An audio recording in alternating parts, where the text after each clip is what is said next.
Movies ఈ ఏడాది నెలకి కనీసం ఒకటి చొప్పున టాలీవుడ్ మీద దండెత్తాయి. విచిత్రం ఏంటంటే ఈ ఏడాది ఆల్మోస్ట్ అన్ని జస్ట్ యావరేజ్ హిట్లుగానే సరిపెట్టుకున్నాయి. కొన్ని లోకల్ మూవీల్లాగే ఫ్లాపులు బారిన పడ్డాయి. బ్లాక్ బస్టర్ అనిపించుకునే సినిమాలు ఒక్కటి రాలేదు. టాలీవుడ్ మార్కెట్లో ఓ హాలీవుడ్ రెగ్యులర్ రొమాంటిక్ డ్రామాకి సీన్ ఉంటుందని ఎవరూ ఊహించలేదు. కానీ బార్బీకి ఇక్కడ వసూళ్లు బానే వచ్చాయి. విచిత్రం ఏంటంటే దీనికంటే డ్రై కంటెంట్ అయిన ఓపెన్ హైమర్ కి భారీ ఓపెనింగ్స్ వచ్చాయి. బార్బీ, ఓపెన్ హైమర్ కూడా మిషన్ ఇంపాసిబుల్ కొత్త సీక్వెల్ లానే టాలీవుడ్ లో దూసుకువెళ్లింది. డబ్బింగ్ రూట్ లో వసూళ్ల వరద తెచ్చింది.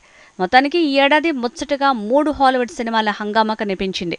కానీ ఈక్వలైజర్ 3కి మాత్రం వసూళ్ల వరద మిస్ అయింది. ఈ ఏడాది హంగమ్ గేమ్స్ కొత్త వర్షన్, అలానే మార్వెల్స్ నుంచి వచ్చిన ది మార్వెల్స్ పెద్దగా ఆకట్టుకోలేదు.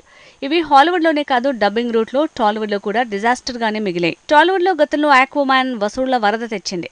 కానీ దాని సీక్వెల్ ఆక్వామ్యాన్ 2కి మాత్రం వసూళ్ల వరద మిస్ అయింది. ఈ డబ్బింగ్ మూవీకి మొదటి రోజే డిజాస్టర్ టాక్ రావడంతో సీన్ రివర్స్ అయింది.